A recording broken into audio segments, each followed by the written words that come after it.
പ്രവാസ ലോകത്തെ വാർത്തകളും വിശേഷങ്ങളും അതുപോലെ മാറി മാറി വരുന്ന നിയമങ്ങളും നേരത്തെ അറിയാൻ ഈ ചാനൽ സബ്സ്ക്രൈബ് ചെയ്യൂ. അടുത്തുള്ള ബെല്ലൈക്കൺ എനേബിൾ ചെയ്യാൻ മറക്കേണ്ട. നമസ്കാരം, ഒമാൻ വാർത്തകളിലേക്ക് സ്വാഗതം. ഇന്ന് ജൂലൈ 13. പ്രധാന വാർത്തകൾ. മുസന്തം ഗവർണറേറ്റിൽ ഖസബ് തീരത്ത് മരക്കപ്പലിന് തീപിടിച്ചു. സംഭവത്തിൽ ആർക്കും പരിക്കേറ്റിട്ടില്ലെന്ന് സിവിൽ ഡിഫൻസ് ആൻഡ് ആംബുലൻസ് വിഭാഗം അറിയിച്ചു. അഗ്നിശമന സേനയെത്തി തീ നിയന്ത്രണ വിധേയമാക്കി. വെള്ളിയാഴ്ച വൈകുന്നേരത്തോടെയായിരുന്നു സംഭവം. തീപിടുത്ത കാരണം വ്യക്തമല്ല. തീരപ്രദേശത്ത് പുക പടർന്നത് പരിഭ്രാന്തി സൃഷ്ടിച്ചു. ബോട്ടുകളിൽ സുരക്ഷാ മാനദണ്ഡങ്ങൾ പാലിച്ച് അപകടങ്ങൾ ഒഴിവാക്കണമെന്ന് സിവിൽ ഡിഫൻസ് വിഭാഗം ആവശ്യപ്പെട്ടു.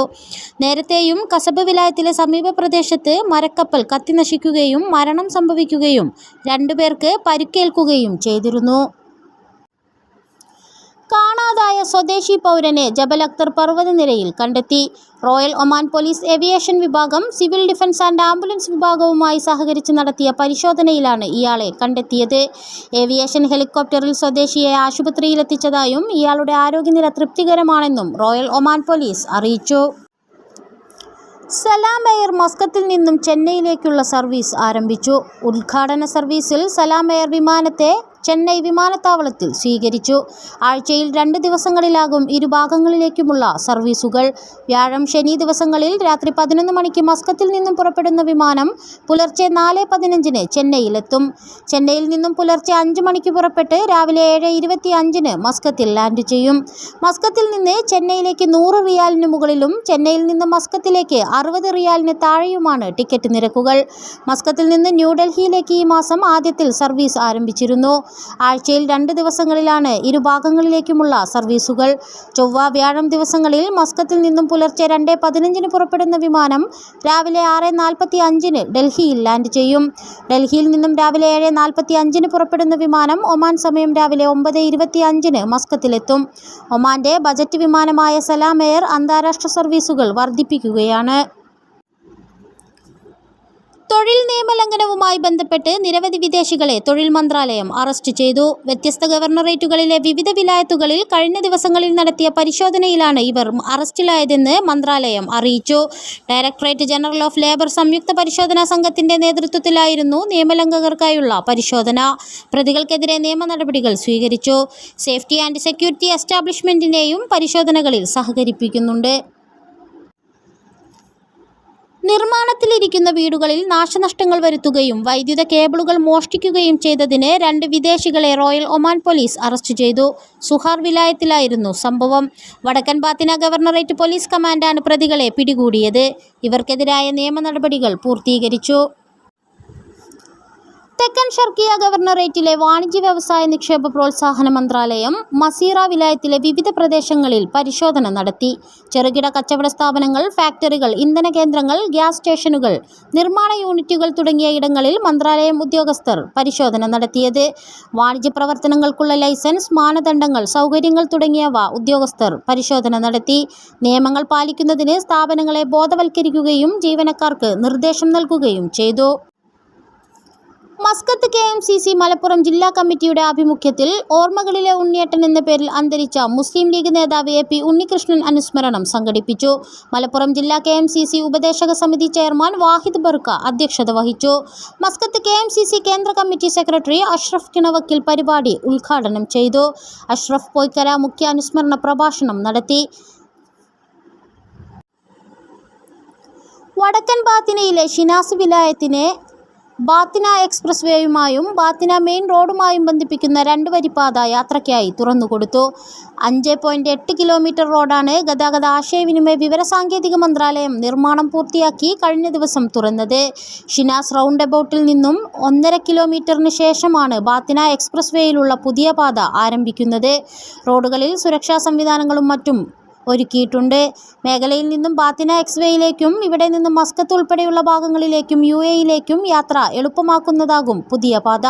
പ്രദേശത്തെ വാണിജ്യ വിനോദസഞ്ചാര മേഖലകളിൽ വളർച്ചയ്ക്കും ലോജിസ്റ്റിക് രംഗത്തെ കുതിച്ചുചാട്ടത്തിനും റോഡ് ഏറെ ഗുണകരമാകും. ഷിനാസ് റോഡ് ലിങ്ക് പദ്ധതിയുടെ ഭാഗമായി വിലായത്തുമായി ബന്ധിപ്പിക്കുന്ന 26.5 കിലോമീറ്റർ റോഡാണ് മന്ത്രാലയം നിർമ്മാണം പൂർത്തിയാക്കിയത്. 2 റൗണ്ട് എബൌട്ടുകളും എക്സിറ്റ് എൻട്രി പാതകളും പദ്ധതിയിൽ ഉൾപ്പെടുന്നു. തെക്കൻ ബാത്തിന ഗവർണറേറ്റിലെ പാർക്കുകളും പൂന്തോട്ടങ്ങളും വികലാംഗർക്ക് അനുയോജ്യമാക്കാൻ സുഹാർ നഗരസഭ. പദ്ധതിയുടെ ഭാഗമായി സുഹാർ വിലായത്തിലെ അൽഹംബർ പാർക്കിൽ കാഴ്ച പരിമിതിയുള്ളവർക്ക് സഹായകമാകുന്ന രൂപത്തിൽ നടപ്പാതയിൽ സ്പർശനത്തിനുള്ള സംവിധാനങ്ങൾ സ്ഥാപിച്ചു തുടങ്ങി. പാർക്കിലെ ഓരോ ഭാഗങ്ങളിലേക്കും ഇതുവഴി സുഗമമായി സഞ്ചരിക്കാൻ സാധിക്കും. ഗവർണറേറ്റിലെ മറ്റു ഭാഗങ്ങളിലേക്കും പദ്ധതി വ്യാപിപ്പിക്കും. അംഗവൈകല്യമുള്ളവർക്ക് വിനോദത്തിലേർപ്പെടുന്നതിനുള്ള പ്രത്യേകം സംവിധാനങ്ങളും പാർക്കുകളിൽ അധികൃതർ ഒരുക്കുന്നുണ്ട്. പുതിയ പാർക്കുകളും ഗാർഡനുകളും ബാത്തിന ഗവർണറേറ്റിൽ വരുന്നുണ്ട്. ഗസൻ ജനതയ്ക്ക് വേണ്ടി ജീവൻ പണയം വെച്ച് സേവനം ചെയ്ത് മടങ്ങിയെത്തിയ ഒമാനി ഡോക്ടർക്ക് ജന്മനാടിൻ്റെ ഹൃദ്യമായ വരവേൽപ്പ്. ഇസ്രായേൽ ആക്രമണത്താൽ ദുരിതം തുടരുന്ന ഗസയിൽ ആതുര സേവനത്തിലൂടെ സാന്ത്വനം പകർന്ന സുൽത്താൻ ഖാബൂസ് യൂണിവേഴ്സിറ്റി ഹോസ്പിറ്റലിലെ ട്രോമ ആൻഡ് ജനറൽ സർജറിയിലെ സീനിയർ കൺസൾട്ടന്റ് ഡോക്ടർ ഹാനി അൽഖാദിയാണ് മടങ്ങിയെത്തിയത്. ജൂൺ 12 മുതൽ ജൂലൈ 7 വരെയുള്ള കാലയളവിൽ സേവനമനുഷ്ഠിച്ച ശേഷം മസ്കത്തിലെത്തിയ ഡോക്ടർ ഹാനി അൽഖാദിയെ വരവേൽക്കാൻ നാട്ടുകാരും സുഹൃത്തുക്കളുമടക്കം നിരവധി പേരാണ് മസ്കത്ത് അന്താരാഷ്ട്ര വിമാനത്താവളത്തിൽ എത്തിയത്. ഒമാൻ എയർപോർട്ട്സ് അധികൃതരുടെ നേതൃത്വത്തിലും സ്വീകരണം ഒരുക്കിയിരുന്നു. വടക്കൻ ഗസയിലേക്കുള്ള പ്രതിനിധി സംഘത്തിന്റെ ഭാഗമായാണ് ഡോക്ടർ ഹാനി അൽഖാദി ഒരു മാസത്തോളം നീണ്ട സേവന കാലയളവിൽ പ്രവർത്തിച്ചത്. 3 ആഴ്ചയ്ക്കിടെ 150 സങ്കീർണമായ ശസ്ത്രക്രിയകളാണ് ഇദ്ദേഹം നടത്തിയത്. വടക്കൻ ഗസയിലെ സഹോദരീ സഹോദരന്മാരെ അവരുടെ ഏറ്റവും വിഷമകരവും വെല്ലുവിളി നിറഞ്ഞതുമായ നിമിഷങ്ങൾ പങ്കിട്ടതിന് ശേഷമുള്ള വേർപിരിയൽ വളരെ വേദനാജനകമായിരുന്നുവെന്ന് ഡോക്ടർ ഖാദി പറഞ്ഞു. സേവന കാലയളവിൽ ഗസയിലെ ഇസ്ലാമിക് യൂണിവേഴ്സിറ്റിയിലെയും അൽ അസ്ഹർ യൂണിവേഴ്സിറ്റിയിലെയും മെഡിക്കൽ വിദ്യാർത്ഥികൾക്ക് അടിയന്തര പരിക്കുകൾ വിലയിരുത്തുന്നതിനും ചികിത്സാ തത്വങ്ങളെക്കുറിച്ച് പരിശീലിപ്പിക്കുന്നതിനും ഡോക്ടർ ഹാനി അൽഖാദി നേതൃത്വം നൽകി. റുമ്മാന പരിപാടിയുടെ 2ാം പതിപ്പ് ജനകീയമാകുന്നു. Oman tourism development company, Oman food investment holding company എന്നിവയുടെ സംയുക്ത സംരംഭമായ ടിപിയും അഗ്രി ടൂറിസം ഡെവലപ്മെന്റ് കമ്പനിയും സഹകരിച്ചാണ് പരിപാടി നടത്തുന്നത്. വിനോദസഞ്ചാരികളെ ആകർഷിക്കുന്നതിനും പരിസ്ഥിതി സൗഹൃദ കാർഷിക ടൂറിസം പ്രോത്സാഹിപ്പിക്കുകയുമാണ് പരിപാടിയുടെ ലക്ഷ്യം. പൈതൃക ടൂറിസം മന്ത്രാലയവും വാണിജ്യ വ്യവസായ നിക്ഷേപ പ്രോത്സാഹന മന്ത്രാലയവുമാണ് തന്ത്രപ്രധാന പങ്കാളികളായി കൈകോർക്കുന്നത്. ഒമാൻ വിശാലവും വൈവിധ്യപൂർണവുമായ പ്രകൃതി വിഭവങ്ങളാൽ സമ്പന്നമാണ്. ഇത് കാർഷിക വിനോദസഞ്ചാരത്തിന്റെ മത്സരക്ഷമത വർദ്ധിപ്പിക്കുമെന്ന് കാർഷിക, ഫിഷറീസ്, ജലവിഭവ വകുപ്പ് മന്ത്രി ഡോക്ടർ സൗദ് ബിൻ ഹമൂദ് അൽ ഹബ്സി പറഞ്ഞു. ജബൽ അക്തറിലെ സന്ദർശകർക്ക് കാർഷിക ടൂറിസം അനുഭവം വർദ്ധിപ്പിക്കുന്നതിലും പ്രാദേശിക കർഷകർക്ക് അവരുടെ വൈവിധ്യമാർന്ന ഉൽപ്പന്നങ്ങൾ വിപണനം ചെയ്യുന്നതിൽ പിന്തുണ നൽകാനും 2ാം പതിപ്പ് തുടങ്ങാൻ കഴിഞ്ഞതിൽ സന്തോഷമുണ്ടെന്ന് അദ്ദേഹം പറഞ്ഞു. വ്യക്തികൾ മുതൽ കുടുംബങ്ങൾ വരെയുള്ള എല്ലാ സന്ദർശകർക്കും അനുയോജ്യമായ വൈവിധ്യമാർന്ന പ്രവർത്തനങ്ങളും അനുഭവങ്ങളും ഇവർ പ്രദാനം ചെയ്യും. വിനോദം, മാതള നാരങ്ങ വിൽപ്പന, ഭക്ഷണം, പാനീയങ്ങൾ എന്നിവയും വിപുലമായ പ്രവർത്തനങ്ങൾക്കായി സമർപ്പിത കോണുകളും ഒരുക്കിയിട്ടുണ്ട്. സവിശേഷമായ ടൂറിസം അനുഭവം ആഗ്രഹിക്കുന്ന സന്ദർശകർക്ക് സെപ്റ്റംബർ 28 വരെ ജബൽ അക്തറിലെ സീഹ് കിത്ന ഗ്രാമത്തിലെ ജനേൻ ഫാമിൽ റുമ്മാന പരിപാടി ആസ്വദിക്കാം. റിയാദിലെ GCC ജനറൽ സെക്രട്ടേറിയറ്റ് ആസ്ഥാനത്ത് നടന്ന GCC പെർമനന്റ് ലെജിസ്ലേഷൻ കമ്മിറ്റിയുടെ 26ാമത് യോഗത്തിൽ ഒമാൻ പങ്കെടുത്തു. സുൽത്താനേറ്റിനെ പ്രതിനിധീകരിച്ച് നീതിന്യായ നിയമകാര്യ മന്ത്രാലയം under secretary doctor Yahya Nasser Al ഖുസൈബിയാണ് സംബന്ധിച്ചത്. GCC പെർമനന്റ് ലെജിസ്ലേഷൻ കമ്മിറ്റിയുടെ പ്രവർത്തന തന്ത്രവും ഏകീകൃത GCC നിയമനിർമ്മാണങ്ങൾ ഏൽപ്പിച്ച വിദഗ്ധരുടെയും വിദഗ്ധ സമിതിയുടെ കണ്ടെത്തലുകളും യോഗം ചർച്ച ചെയ്തു.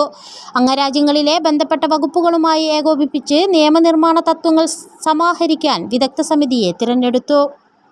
ഇതോടുകൂടി ഇന്നത്തെ വാർത്തകൾ ഇവിടെ പൂർണ്ണമാവുന്നു. കൂടുതൽ ഒമാൻ വാർത്തകളും വിശേഷങ്ങളുമായി നാളെ വീണ്ടും കാണാം.